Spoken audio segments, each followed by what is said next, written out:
At night, when the other engines are tucked away in their sheds, you can still hear the faraway call of an engine's whistle and the clickety-clack of train wheels turning. This is the sound of the mail train. One train is pulled by Thomas and the other by Percy, as the loads are too heavy for one engine to do the work alone. The mail is loaded into freight cars at the harbors, and the engines pull their trains through the silent stations, delivering their precious loads.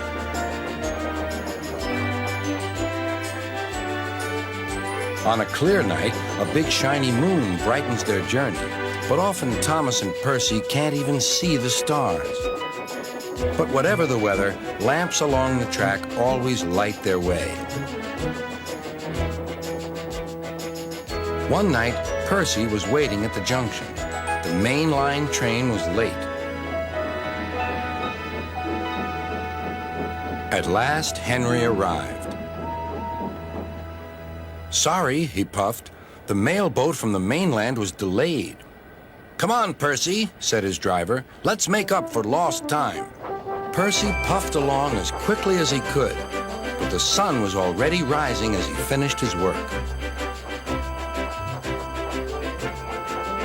Never mind, thought Percy. It's nice to be up and about when it's the start of a new day and there's no one else around. Percy was not alone for long. "Bother," said Percy. "It's that dizzy thing, Harold." "Good morning," whirred Harold. "I always said railways were out of date, but you're so slow with the mail. You should give everyone their stamps back." Percy was too tired to explain. "Bird brain," he muttered. "Good morning, Percy," called Duck. "You're up early this morning." "No, you're wrong," sighed Percy. "I'm back, tired and late." He rolled into the shed and fell asleep almost before his buffers touched the bar. His driver decided to set off early that evening. Thomas was waiting at the station. "Thank goodness I have a chance to speak to you. Driver says that the person in charge of the mail has complained to Sir Topham Hatt about the delay last night." "But that wasn't my fault," replied Percy. "I know," said Thomas, "and so does Sir Topham Hatt.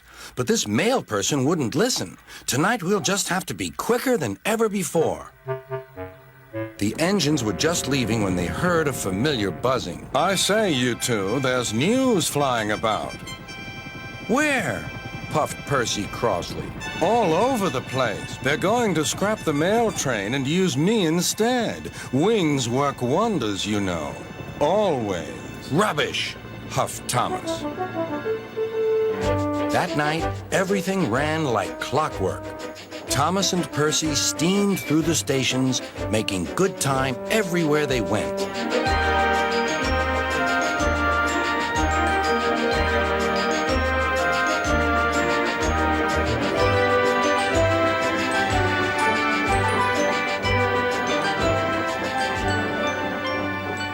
At a station, Thomas noticed a man looking cold and worried. He had missed his train home. "We can give you a ride," said Thomas's driver, "but it will be rather uncomfortable." "Thank you," said the man. "Anything's better than sitting here."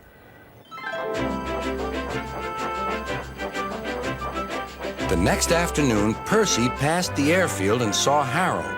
"Hello, Lazy Wings. Are you too tired to fly today?"